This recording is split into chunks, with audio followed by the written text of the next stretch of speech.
Então vamos lá, pessoal, vamos falar nesse bloco sobre greve, sobre o Instituto da Greve. No bloco anterior, nós tratamos de rescisão do contrato de trabalho, vimos os principais pontos e agora vamos nos dedicar ao Instituto da Greve. Como eu sempre faço, nós vamos partir aqui de um ponto que é o artigo 9º da Constituição Federal e a Lei 7783 de 89. Pontos de partida, artigo 9º da Constituição Federal, tem que dar uma lida nele, e Lei 7783 de 89. Essa lei aqui é a que regulamenta a greve no setor privado, mas vocês sabem que os servidores públicos atualmente se valem dessa lei para exercer o seu direito de greve.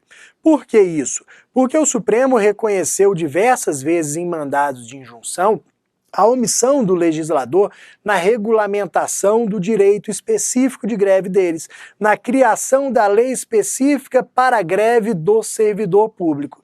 Diante dessa omissão, o Supremo disse que os servidores podem se valer dessa lei 7783 de 89. Só os militares é que, pelo artigo 142 da Constituição Federal, não podem exercer o direito de greve. Só os militares que são excluídos pelo artigo 142. Mas vamos falar o seguinte, ó.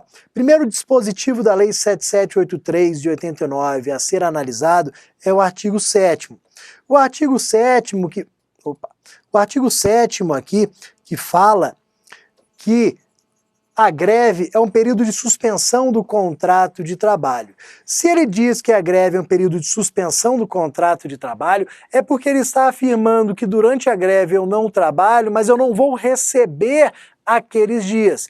Eu não trabalho e não recebo. Sem trabalho, sem salário, hipótese de suspensão do contrato de trabalho.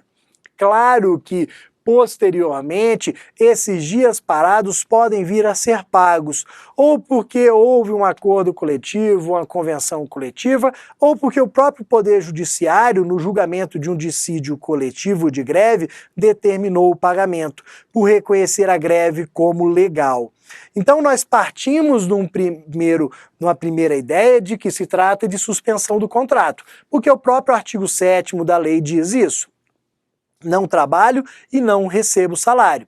Só que os dias parados podem vir a ser pagos posteriormente e geralmente são, ou porque o Poder Judiciário determina, ou porque há acordo ou convenção coletiva nesse sentido. Além disso, ó, durante o período de greve, não há possibilidade de rescisão dos contratos de trabalho ou a contratação de substitutos. Por quê? Seria a forma mais fácil de você coibir o exercício do direito de greve. A minha categoria começa a realizar greve. E aí cruzamos os braços. Nisso o empregador começa a rescindir os contratos de trabalho. O que nós vamos fazer provavelmente? Vamos voltar ao trabalho. Não posso ser demitido, então volto ao trabalho. Seria a forma mais fácil de minar ali o exercício do direito de greve. Ou então a contratação de substitutos. Imagina, a minha categoria entra em greve. O empregador vai lá e contrata substituto. Muda alguma coisa para ele? Não. E vejam que a greve aqui é reconhecido pelo TST como um exercício de uma pressão máxima.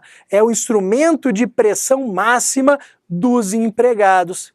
Não haveria essa pressão máxima se eles pudessem ser demitidos ou se o empregador pudesse contratar substitutos. Então não há essa possibilidade, salvo, aí sempre vem o nosso salvo. Artigo 9º da Lei de Greve. O que acontece? Dependendo da situação, os grevistas eles têm que deixar empregados responsáveis pela manutenção de serviços essenciais para o próprio empregador. Porque existem equipamentos e empresas que não param, que se pararem geram um prejuízo enorme para o empregador e impedem depois a retomada do negócio.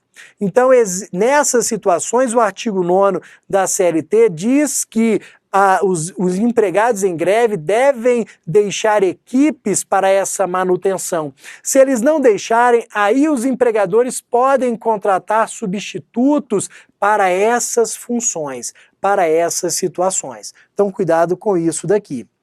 E vejam, nós temos aqui a OJ10 da SDC, a Seção de Dissídios Coletivos do TST, a orientação número 10, orientação jurisprudencial número 10 da SDC.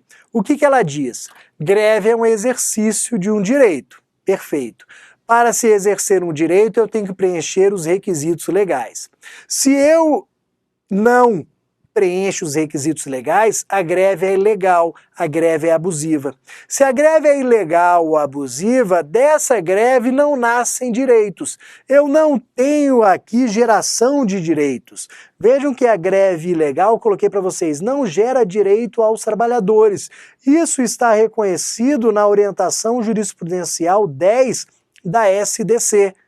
Então não terei direito a reajuste, não terei direito àquilo que eu estava reivindicando se eu exercer o direito de greve fora dos requisitos legais, porque eu estaria abusando do meu direito de greve. Cuidado com isso.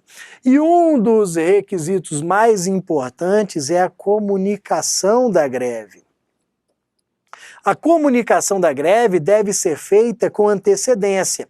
Essa antecedência, ela é diferente se o serviço é considerado não essencial ou se ele é considerado essencial. Nos serviços não essenciais, a comunicação tem que ser feita com pelo menos 48 horas de antecedência, artigo 3º da lei. Então, nos serviços não essenciais, nos termos do artigo 3º da lei, a comunicação é feita com pelo menos 48 horas de antecedência. O empregador tem que tomar conhecimento de que os empregados entrarão em greve daqui a pelo menos 48 horas. Nos serviços essenciais, que são aqueles descritos no artigo 10 da lei, a comunicação tem que se dar com pelo menos 72 horas de antecedência.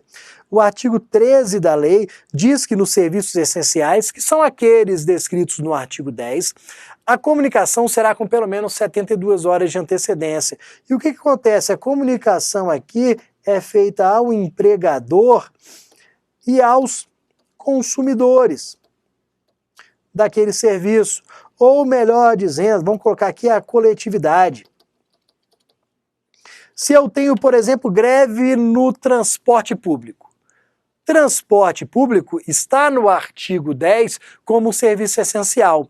A paralisação traz prejuízos ao empregador e à coletividade, as pessoas que não poderão se valer ali do transporte público para locomoção. Então todo mundo tem que estar ciente com pelo menos 72 horas de antecedência para saber, eu sei que daqui a 72 horas os ônibus vão parar, haverá greve nesse serviço essencial. Então eu vou me precaver, vou arrumar carona, vou conseguir alguma forma de ir ao trabalho, de me conduzir. Além disso, sobre greve, vamos aqui, atendimento às necessidades da comunidade. Então eu tenho aqui essa greve no transporte público. Essa greve no transporte público vai trazer transtornos à comunidade. Eu não posso simplesmente parar 100% da frota. Eu tenho que deixar parte dela funcionando para atendimento das necessidades essenciais da comunidade, da coletividade. Só que qual é o perigo aqui? Qual é a atenção que a gente tem que ter? Não existe em nenhum local aquela afirmação de que o mínimo seria 30%. Não, eu tenho que deixar 30% da frota na rua. Eu tenho que deixar 30% dos médicos e enfermeiros trabalhando. Não existe nenhum local, nenhuma norma prevendo 30%. Isso daqui é meio que fantasia. Foi uma informação que veio sendo criada com o tempo, mas não é verdadeira. Muitas vezes o mínimo aqui é de 50%, 60%, como às vezes o Poder Judiciário determina, às vezes até 70%, de acordo com a atividade que vai sofrer a greve. O que não pode ocorrer de forma alguma é determinação de 100%. Imagina, vem um desembargador e determina que 100% da frota fique na rua. Isso daqui é ilícito, porque se eu determino 100% da frota, 90% da frota, 80% da frota, na verdade eu estou impedindo o exercício do direito de greve. Porque 80% da frota vai atender os interesses do empregador, porque ele vai continuar atendendo a coletividade. Vai todo mundo andar um pouco mais apertado nos ônibus, mais do que já anda, mas um pouco mais apertado, mas todos serão ali atendidos. Então não existe mínimo, mas também não pode haver a determinação de um máximo de 80%, 90%, 100%. Além disso, a regra geral é que é ilícita a greve na vigência de negociação coletiva ou sentença normativa. Nós vamos partir dessa premissa aqui. É ilícita, é ilegal a greve na vigência de negociação coletiva ou sentença normativa. Existe negociação coletiva em vigor, existe sentença normativa em vigor. A greve, ela é ilícita, é ilegal, abusiva. Só que eu tenho exceções no artigo 14. A lei de greve traz situações excepcionais de possibilidade de greve nessas hipóteses. Existe negociação coletiva, existe sentença normativa em vigor, mas a greve é lícita se, por exemplo, ela estiver ligada ao descumprimento de normas presentes naquela negociação coletiva, naquela sentença normativa. Os empregadores não estão cumprindo com as obrigações previstas na negociação coletiva, na sentença normativa. Em virtude disso, nós vamos iniciar a greve. Aí eu tenho possibilidade. Pode ser também que tenham surgido fatos novos. Vejam que a negociação coletiva em vigor previu um reajuste de 6%, de 7%, que para a inflação que nós temos hoje é até razoável. A sentença normativa impôs um reajuste lá de 8%, 10%, razoável. Só que aí vem a inflação de uma hora para outra e bate em 30%. Aquele reajuste ele foi reduzido a pó. Veja que eu tenho um fato novo aqui em que é possível a greve para readequação daquela situação. Eu tenho que readequar o reajuste à categoria tendo em vista essa inflação que passou a ser de 10% ao mês, 20% ao mês. Então isso daqui gera sim o cabimento da greve. Então leiam lá o artigo 14 para afirmar essas hipóteses. Além disso, eu tenho uma norma importante no artigo 17, que é a proibição do lockout. Lockout é o quê? Greve do empregador. O empregador fechando as portas da empresa, o empregador impedindo o trabalho dos empregados para minar uma negociação, para dificultar uma negociação. O empregador fala o seguinte, não, nós vamos parar, vamos ficar um mês parado, só para os empregados ficarem com aquela dúvida, mas espera aí, se eu não vou trabalhar esse mês, eu não vou receber e vou ficar em situação financeira difícil, então vamos aceitar esse reajuste que ele está propondo para evitar essa situação de lockout. Isso acabaria minando, como eu disse, a negociação. Por isso que o lockout ele é proibido. Essa greve do empregador ela é proibida pelo artigo 17 da lei de greve. E olha o que acontece. Se houver lockout, se houver a greve do empregador, o fechamento da empresa, esse período será considerado de interrupção do contrato de trabalho.